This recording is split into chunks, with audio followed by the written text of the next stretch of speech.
lovely souls, and welcome back to Faith in the Valley with Deeply. For those of you who are new here, I hope that you are well wherever you are in the world. So, I am really glad that you're here today for another Faith in the Valley story. And this is a space to hear real reflections from women who are also navigating through their own valleys of healing and hope. So today, I want to share Leah's story. Leah is 38, and recently she found herself in a season of forced rest and unexpected frustration. And her story might feel and sound familiar to many of us as we travel through our own recovery valleys and journeys. So, if you've ever struggled to slow down, I'm sure that this story from Leah will resonate with you. And here is her story in her own words. Hi, I'm Leah and I'm 38. And about 2 months ago, I tore a ligament in my ankle during a morning run. I've always been someone who handles everything. 2 kids, a team of 10 at work, meal planning, family events.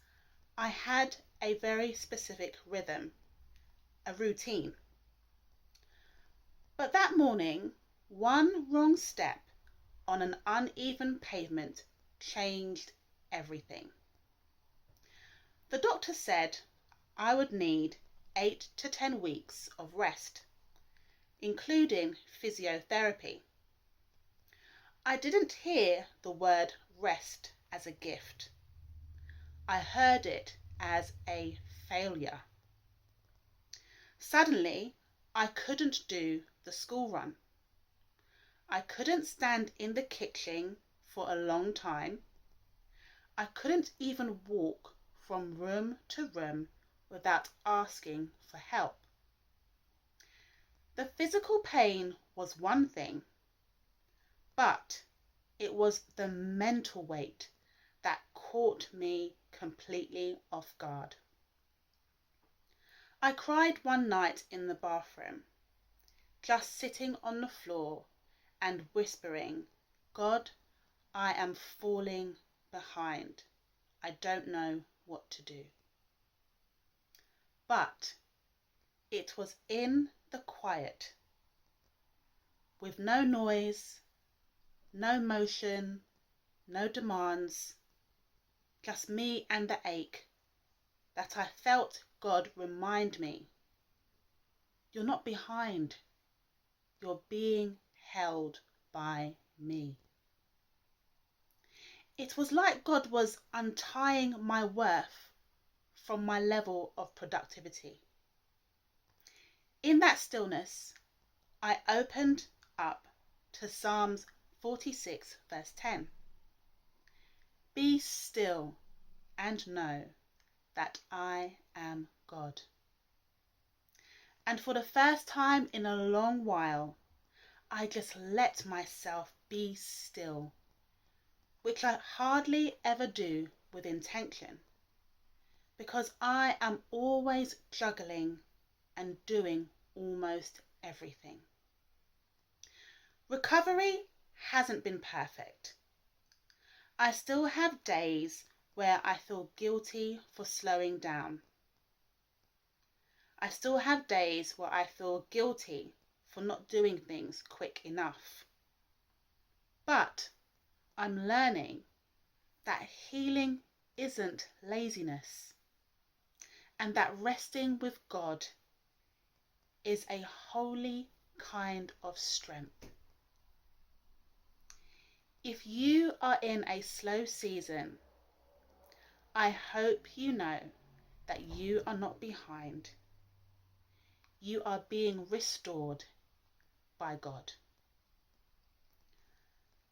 Well, my lovely friends, I don't know for you, but for me, Leah's story touched me, because it echoes something that I think many of us feel and think, and what we experience, especially as women, especially if we have a career, we have children, we have a family to take care of, friends, work, all sorts of things. And we're expected to carry everything. And somehow we just accept that we do. And so we just do it.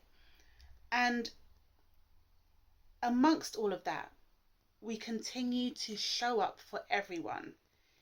And when we can't, we feel like we've failed in some way. Even when we don't even show up for ourselves, but we show up for everyone else. But the truth is, God is there. And in Psalms 23 verse 2 it says, "He makes me lie down in green pastures." It's a reminder that it's important to rest, especially during recovery, especially during a season of healing. And sometimes the pause isn't punishment. And maybe sometimes we see it that way, but actually the pause is protection. Protection from the everyday, protection from the grind, protection from the hustle, protection from the demands, which can feel really heavy. And so if Leah's story has reminded you of something that you have experienced or which you may be traveling through right now, then I'd love to share it. I would love you to share it. And I would love to hear your thoughts in the comments below. But also be reminded that your story can be a lifeline to someone else who may be going through a very similar thing, And I think for my own experience of sharing my story as I journey through my unexpected back injury recovery, I can honestly say that by sharing what I'm going through and what I've been through, that it feels like I'm serving others who may come across my story, and they may come across your story too. And so if you need some more encouragement, if you need a prompt to be purposeful, to have some space and to take some time out, then you are most welcome to download my 30-day Healing by Faith prompt journal. And I hope that it helps you walk through the valley that you are going through right now. And the link for that is in the description below. But also, if you would like me to share your story on your behalf, similar to what Leah has trusted me to do, then my details are also in the description below. And until the next time, my lovely people, keep choosing to be full of hope and faith as your healing happens. And finally, may grace meet you exactly where you are. Thank you so much for joining me today. I look forward to talking with you again soon. In the meantime, take care.